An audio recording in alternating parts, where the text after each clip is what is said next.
好啊，你说你在追击凶手，那你倒是说说，你追击的凶手在哪儿呢？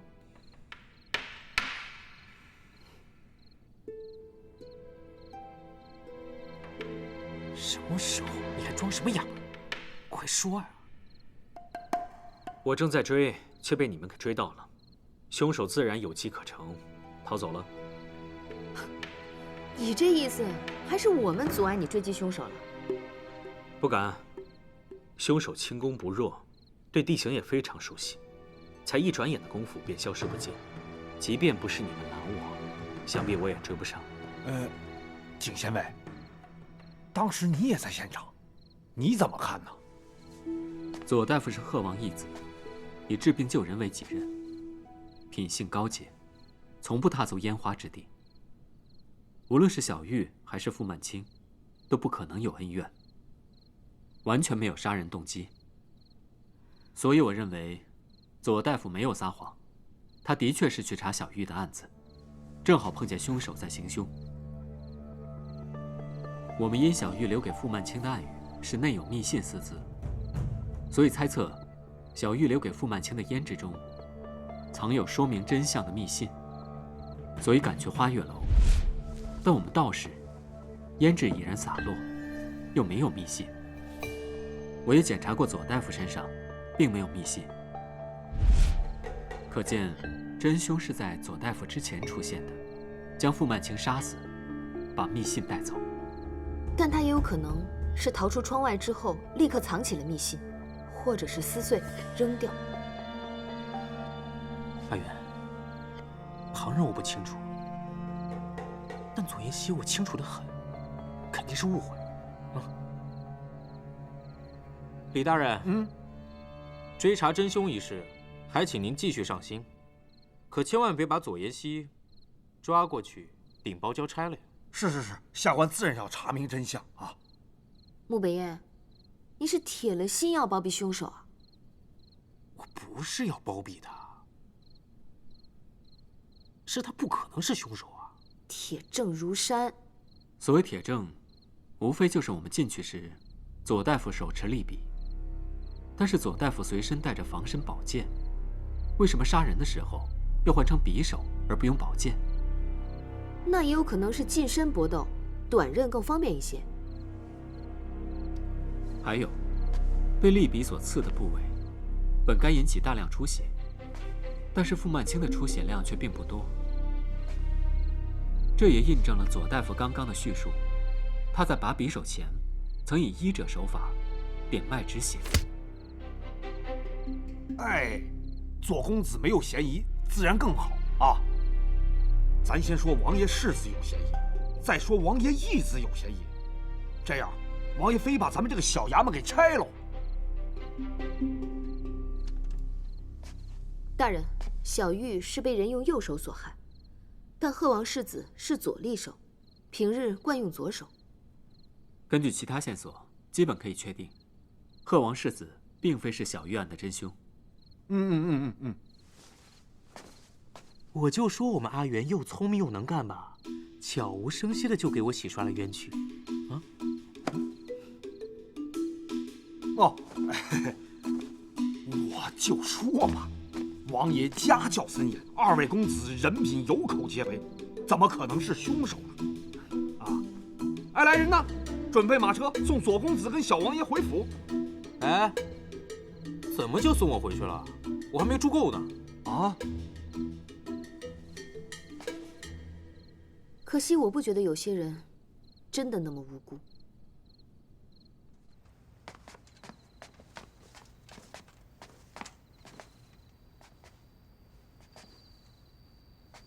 说，到底怎么回事？我说了，真的是巧合。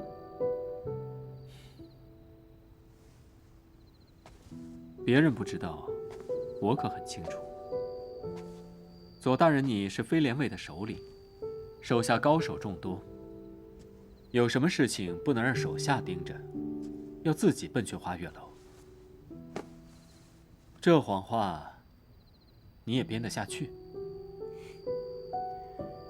既然你知道我在说谎，为什么还要帮我开脱？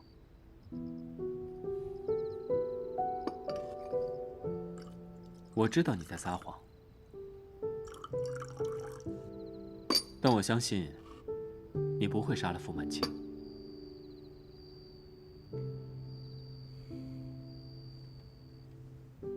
等闲小事，的确用不着我亲自去一趟花月楼。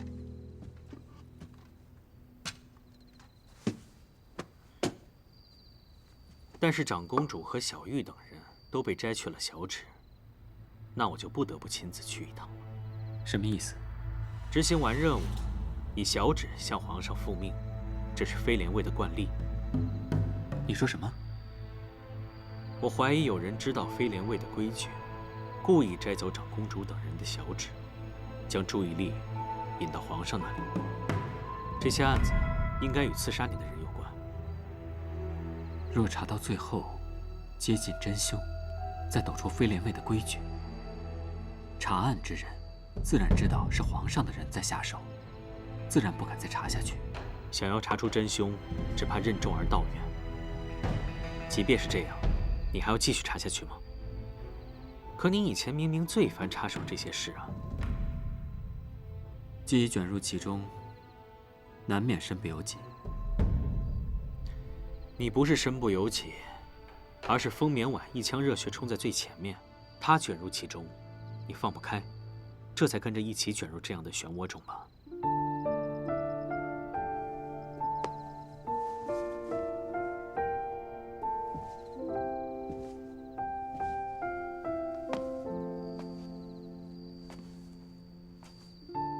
没有，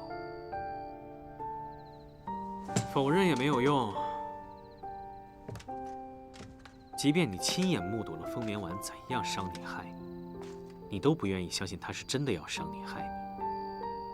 阿紫，你遇到他，这辈子真的是栽了。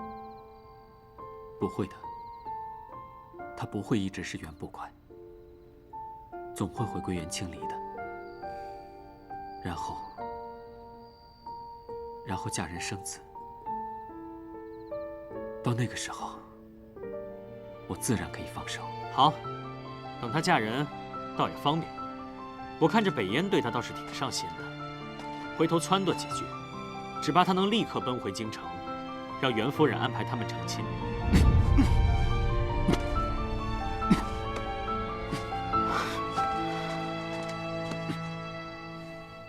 我真是败给你了。走。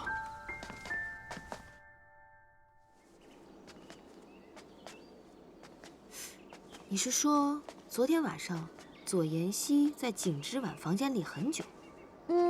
他们两个把门关起来，说话说得挺久的。就只是说说话吗？可能还给景宪卫治个病什么的。这个左妍希明明就是杀人嫌犯，景之婉也太偏帮他了吧？看着他俩在一起，我就不开心。小姐，你这因果说反了吧？什么反了？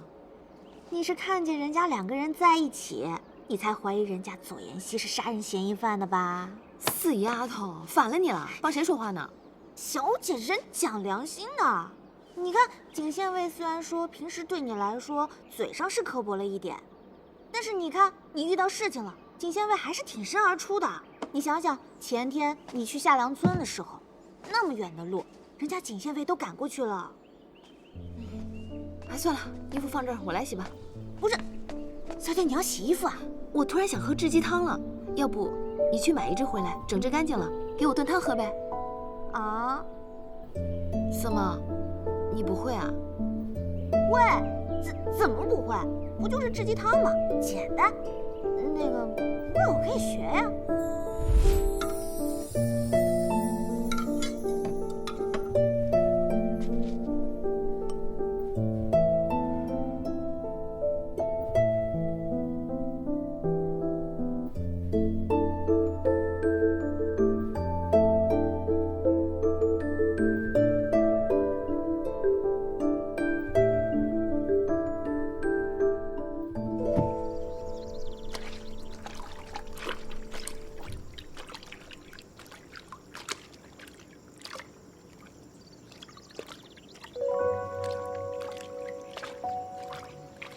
那小贺王爷可算是走了。是啊，这位爷在这儿，咱们还查什么案呢？每天光顾着伺候这位爷了。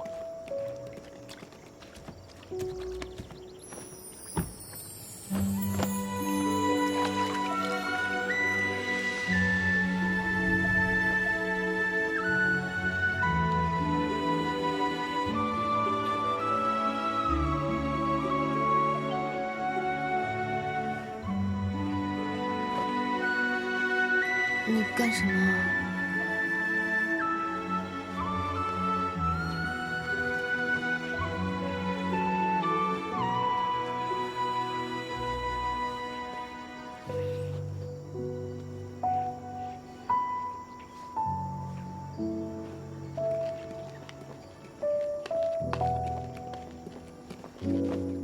景大人，袁兄弟，袁兄弟，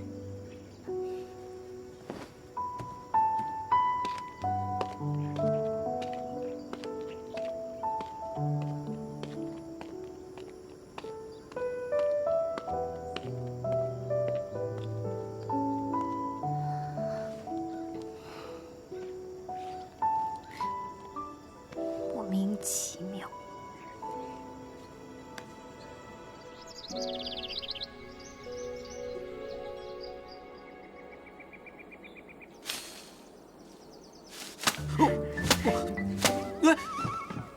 你是不是找死啊？你别以为你是二皇子，我就不敢纵你。北燕，这都是为了你好，你忍着点儿。哎，哎呀，你误会了。误会？这民间相传，用这柳条抽打身体能去晦气。你这昨日才从牢里出来，那定要好好肃清一番才是啊！你看这一桌子，那都是我命人特意给你安排接风洗尘的。只是你这番良苦用心，实属反常。莫不是惹了什么祸端，有求于我吧？好兄弟，果然心照神交。说吧，什么事儿？哎，你先给我解开呀！你不说我便走了。哎，别走别走，我说。博王哥哥奉旨督修水利，准备了这些时日，明日眼看着也就该到清河了。博王，可不是嘛，他那炮仗一样的脾气，你又不是不知道。哼，他一来，要知道我在此处厮混，那定是一道奏旨就给我撵回去了。其实回京倒也没什么，就是回去之后吧，难免要挨父皇一顿好骂，我这想想都头疼。我生平最恨博王傲视轻物的样子。当年我爹决意收他做学生时，我就第一个不同意。如今他心心得意又怎样？小爷我偏不吃这一套。二殿下，哎，你就安心在这儿住下。若是谁敢将你的事说出去，我就撕了谁。好兄弟，哎，为兄感激不尽。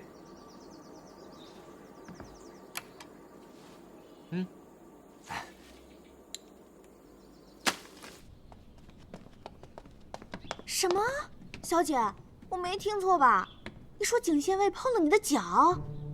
哎呦，我的傻小姐啊，这未出阁的女子的脚是不能外露的。我知道啊，你知道你还让她碰？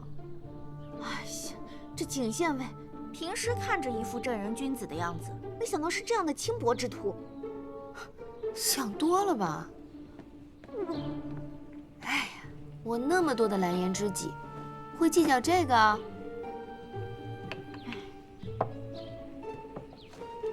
也是啊，可是我现在瞧着小姐还是蛮讲规矩的呀，根本不愿意和那些蓝颜知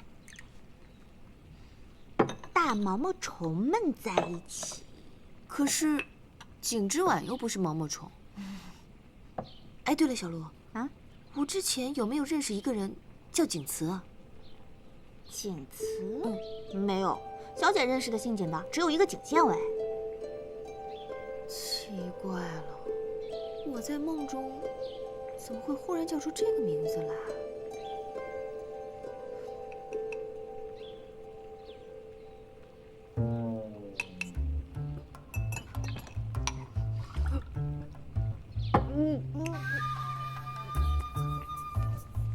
小洛，你这里面放了什么呀？你要谋害你家小姐吗？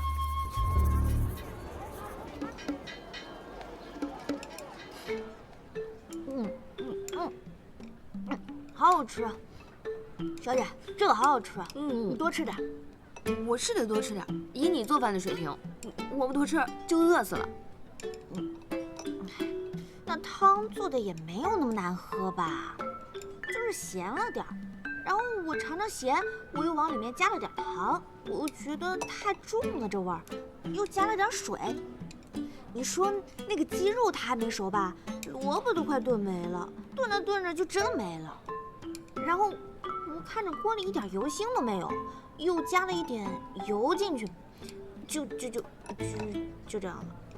你不是袁府的婢女吗？怎么连煮个鸡汤都不会？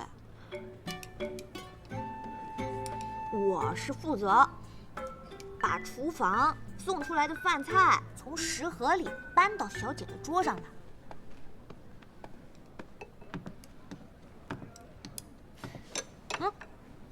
慢着，官爷，不知道今天的饭菜可否满意啊？满意。平日里衙门里的各位官爷对我倍加照顾，我已经吩咐厨房为各位官爷多加几份小菜，还望不要嫌弃。不嫌弃，不嫌弃。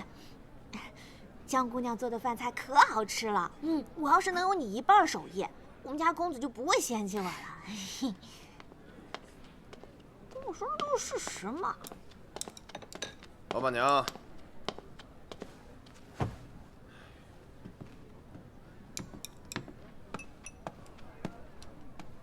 这位客官，您需要什么？把你们这儿最拿手的饭菜尽管上来，别怕爷没钱。是。哎，对了，老板娘，对面那花月楼怎么关了？仿佛是出了些事情，好像最红的2位姑娘死了，所以就暂歇营业了。那小玉姑娘没事吧？其中出事的好像就有小玉姑娘。这不可能啊！上个月我在我朋友的别院里第一次见到小玉姑娘，她还好端端的呀。我去厨房给客官准备饭菜。好，去吧去吧。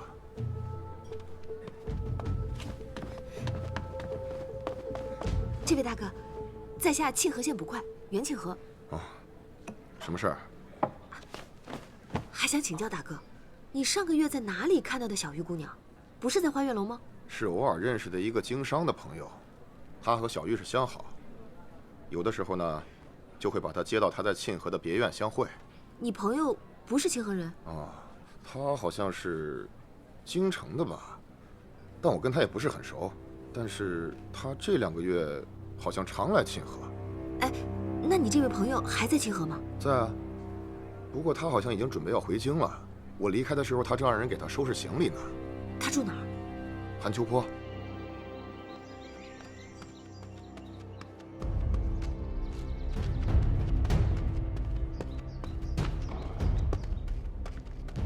哎，景县尉，我家公子一个人去韩秋坡了。他为什么去韩秋坡？刚刚我们在14吃饭的时候，遇到了一个认识小玉的商客，提起那只黑猫是他住在韩秋坡的朋友所赠，那人的别院就在韩秋坡，可能今天晚上就要回京城了。我家公子想回来跟你商议，见你人不在，他怕那人跑了，就先找过去了。不可能。多年前我在京中读过典籍，韩秋坡曾发生过一场瘟疫，死了很多人。谁家会把别院建到那种大坟场去？什么？我去接应他。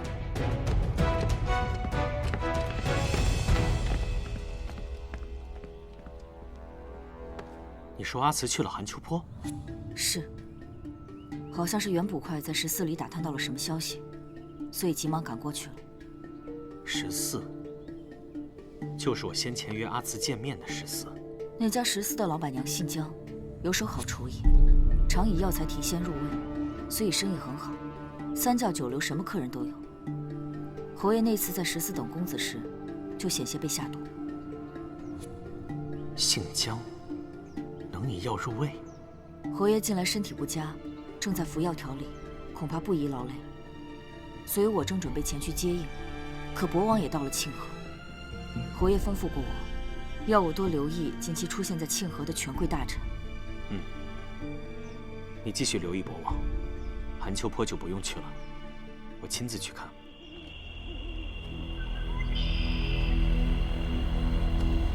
真不懂这些富贵人家的眼光，好好的把别院建到这山里来，又冷又吵的，有什么好？眼看快要下雨了，我得赶快找到那处偏。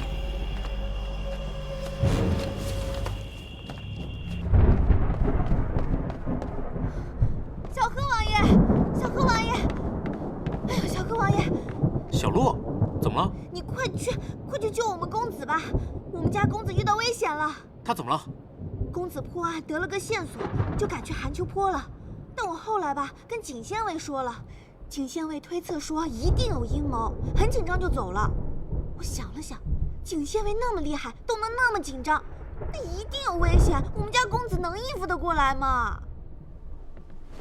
景县尉能有我厉害吗？你等着，我现在就去寒秋坡把阿元毫发无损的带回来。等会儿，干嘛去？那阿元对你又不好，你还想挨打？你懂什么呀？自己的女人得自己疼。哎，我们家是公子，不是女人。你当我傻呀？等我把阿元救回来，我一定让她换上女装，堂堂正正地站在我旁边，承认她是我的女人。还是小贺王爷讲义气。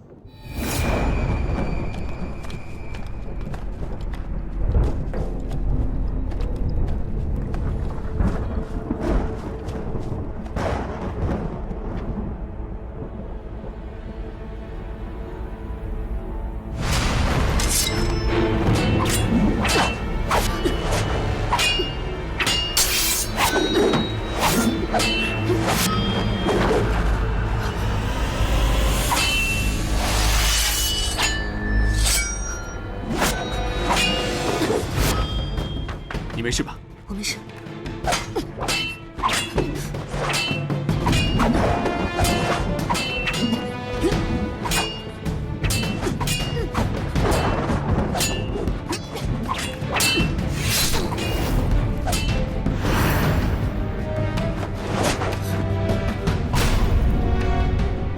是那个把我引过来的外地客商。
还想着吃。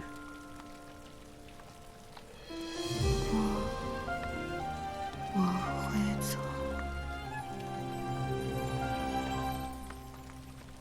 已是遥远的看，已是漫漫纠缠。公子，往事暮暮流转。公子，你在做什么啊？我在煮汤啊。把自己关在房里，1天就能学会做饭。来，过来喝汤。以为忘记了悲欢，爱就不会泛滥。只迷人一盼，一生一段。小心烫。能在你怀中贪恋着温暖，莫守平淡，生死不管。真的是公子做的吗？你的心意我领受不起，日后你领受我的心意就成。我总会学会做饭的，至少我会学会公子你喜欢喝的汁鸡汤。算了吧，你那么笨，既然我会，你不学也罢，你有我。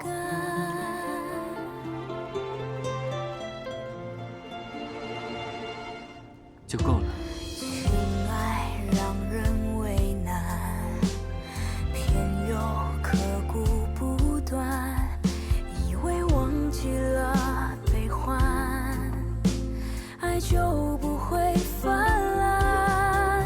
只迷人一盼，一生一段，能在你怀中贪恋着温暖。莫守平淡，生死不管。却为我抚平不安，便寻两心相伴，两世为欢，如约而至，如今只晚。所有心酸可以不算，只为你此生不换，情愿心甘。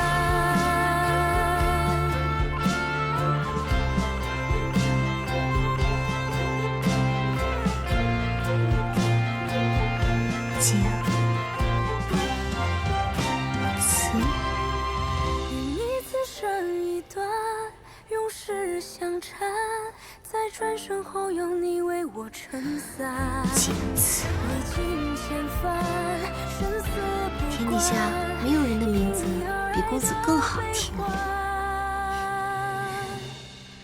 终有答案。青瓷。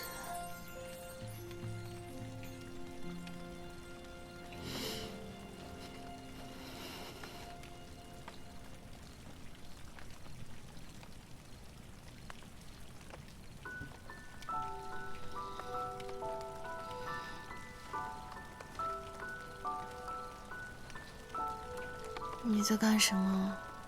给你吸毒，上药。吸毒？若不是救治及时，你的这条小命可能就交代在这儿了。可我是你怎么好？我刚才好像梦到跟你在一起，可是梦里的你好像又不是你，好奇怪啊！不奇怪，中毒后本来就容易产生各种幻觉。或者是日有所思，夜有所梦。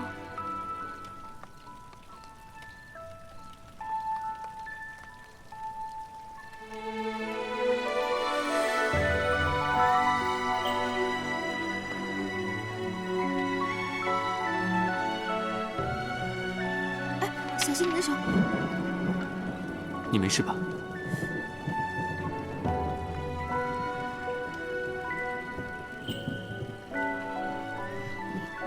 你没事吧？没事。原来你们早就知道我是女，不瞎的都能看出来你是女子。那你们官场准则上行下效。县衙大老爷装瞎，其他人自然也跟着装瞎。我是不是又做蠢事了？居然上了那个客商的当，跑来寒秋坡送死。什么寒秋坡的别院，什么送给小玉的黑猫，不过就是为了引我来寒秋坡，伏击我。既然能够想通，也不算太蠢。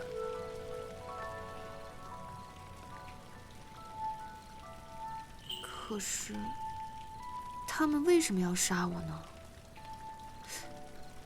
什么人想要一心置我于死地啊？或许，他们只是想杀我。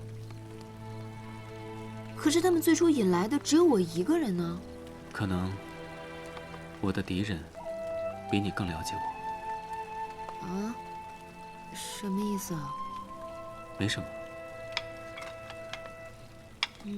刚才打斗的时候，你忽然不对劲，好像疼得很厉害的样子，是因为你的旧疾发作，身体不适吗？你到底什么病啊？左妍希医术那么高，怎么不把你的病给除了根儿啊？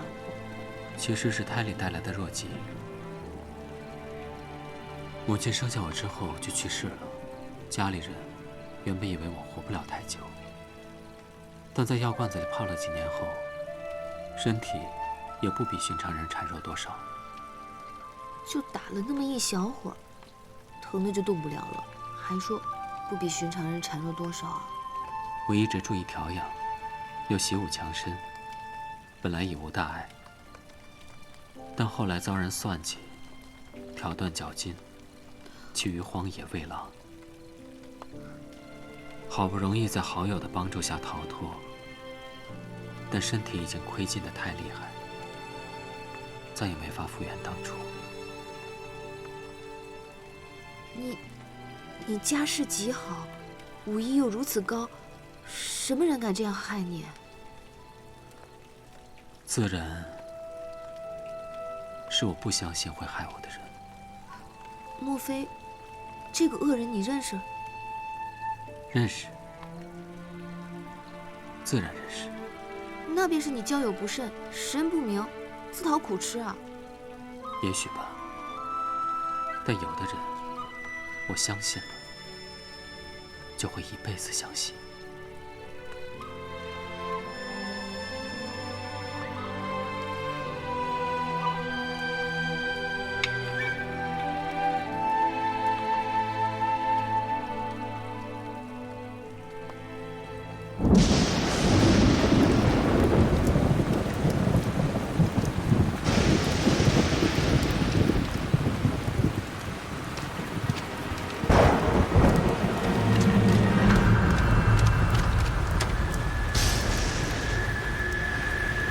阿远，阿远，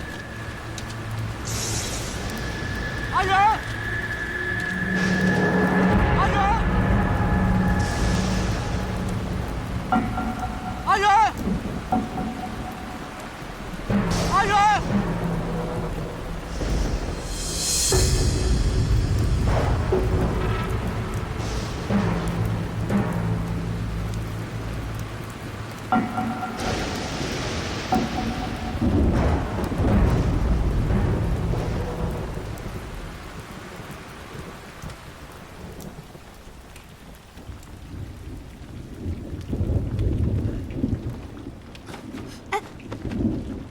我来，你先坐下。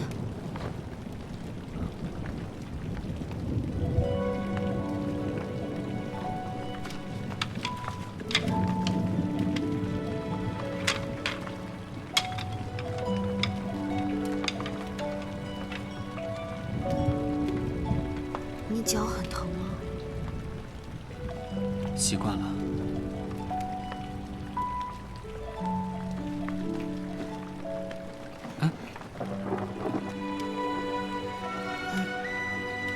你不是说我们以前很熟吗？既然很熟，那就没有必要逼近那么多，对不对？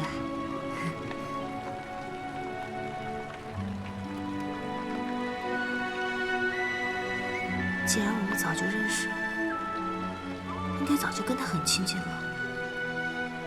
何必这样不好意思呢？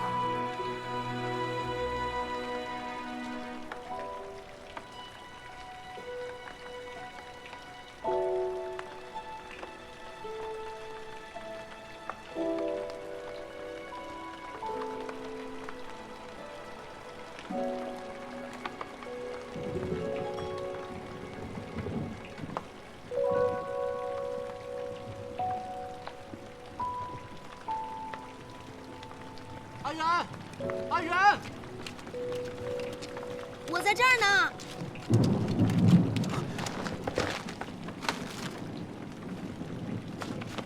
受伤了，伤哪儿了？严不严重？给我看看。看什么看？别闹！